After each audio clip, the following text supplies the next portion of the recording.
So, what better place to start than with the first generation of green, red, blue, and yellow version?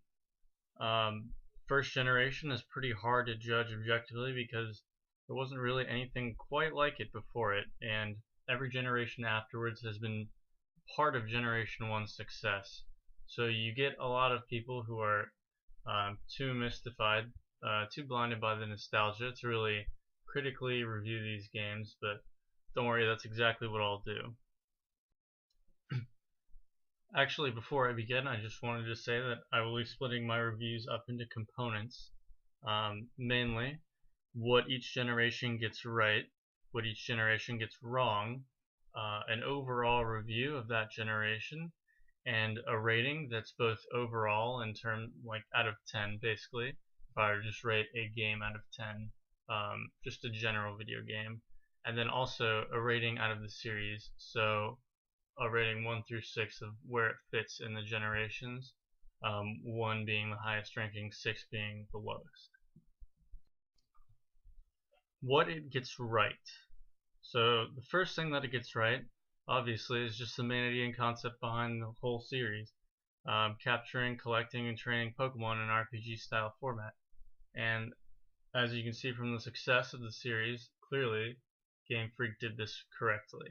So I will give this as a point towards Generation 1, simply because there was nothing before it, but this 1 point won't hold much weight when I review the other games, because again, there was nothing quite like Generation 1 that came before it.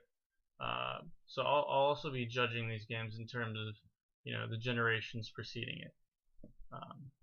So another thing that this generation gets right is the Pokemon. Yeah, okay. That sounds pretty obvious, right? But it doesn't really go without saying. All 151 Pokemon in this game, in my opinion, were completely unique, and the developers put a lot of effort and care into crafting each one. No, they weren't all great or perfect, but it's the thought and effort that counts most. Designs back then were simple yet effective, something to me that's been lost in the more recent generations, but I'll get into that when we get there. I just want to say my favorite Pokemon from this generation is, it was a really tough decision, but in the end it'll have to be Cubone, because that was the first trading card I ever got. It was a Cubone. The starters. These starters, in my opinion, are among the best 3 of any generation. However, I wouldn't quite put them at the top. I would put them second best overall in the series. I think my favorite first evolution of the starters would be Squirtle, second would be Ivysaur, and third would probably be Charizard, but that's a pretty common answer. I really like all 3 of the final evolution stages. It's really hard to pick one. The Professor. Oak. I don't really need to say much more. He's the standard, he's iconic, he's one of the faces of Pokemon. Had a lot of personality in the anime, but again, I won't be judging these games based off of the anime. Professor Oak was pretty standard as far as professors go. The world. The world was fairly straightforward with some twists and turns along the way, so it didn't feel too linear. There were a lot of hidden features and in-game secrets, along with a lot of dungeons and buildings and switches and other things that kept the player's interest. The towns were all incredibly memorable, but this might be due mostly to just the games having been out for so long, me having watched the anime, and just general nostalgia. The gym leaders. The gym leaders in this game are iconic. Again, this might be in part because of the anime. Brock and Misty played a big part in that, and again, nostalgia is a big factor. But for me, the gyms were enjoyably challenging and displayed a lot of the different types and styles of Pokemon that were present in the game. No gym to me felt too easy or too hard. Brock and Misty were especially important in introducing many players to the importance of types. And that brings me to my next point, types. Not too much to say about this, but there were 15 unique types, which set the standard for the coming generations. There was enough diversity, but it wasn't too overwhelming. The Elite Four. It was okay. Not much to say on this, but it was good enough, challenging enough, and rewarding enough for me. And many of the members are iconic. your rival. No one can beat Gary Oak, hands down the best rival of any Pokemon generation. An utter scumbag that provides a nice foil to the main character and really shows the dangers of treating Pokemon as battle machines. He has loads of personality and several iconic catchphrases like "Smell you later." Team Rocket offered an obvious villain with some funny and challenging scenarios.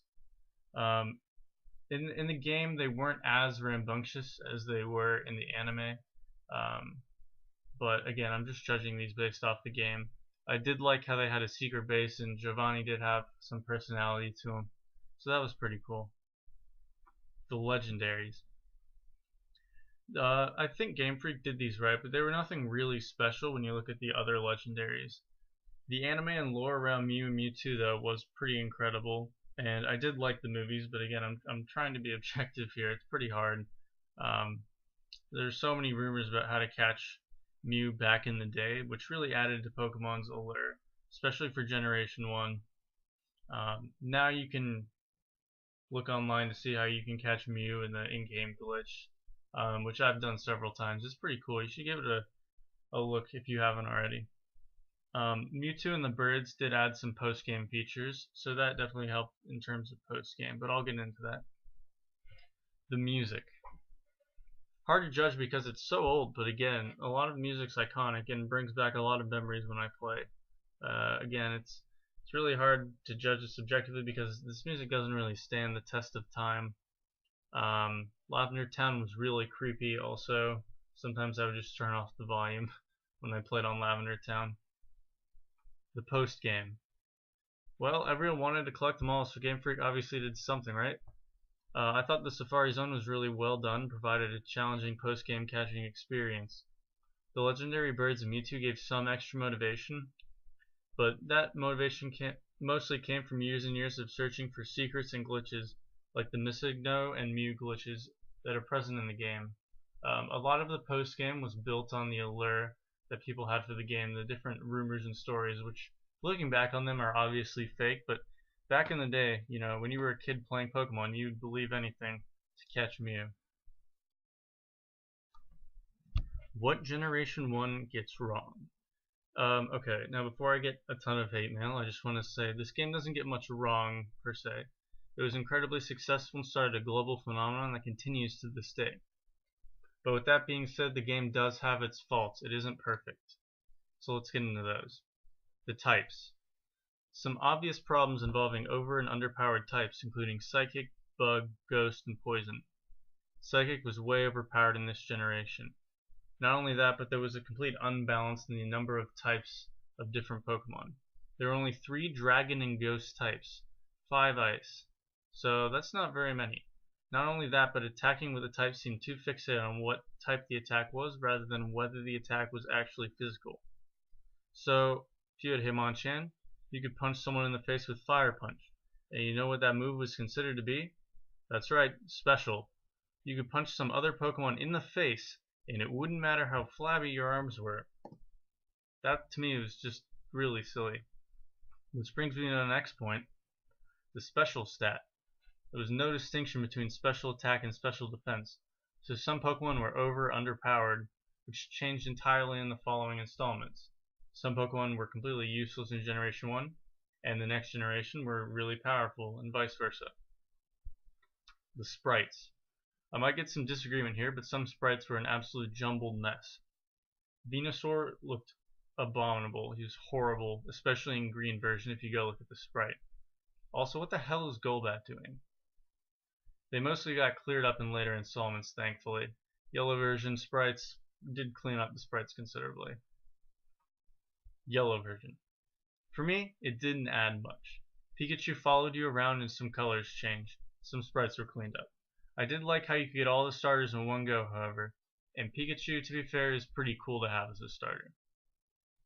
And you can't run. You can get a bike, but it's not quite the same as we've seen in later generations where you can also run around. Those famous words echo in my head. There's a time and place for everything. Don't use that now, or something like that. Whatever, Oak. So just an overall summary so far.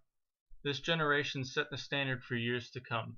151 unique Pokemon with an adventure and gameplay experience unlike any other.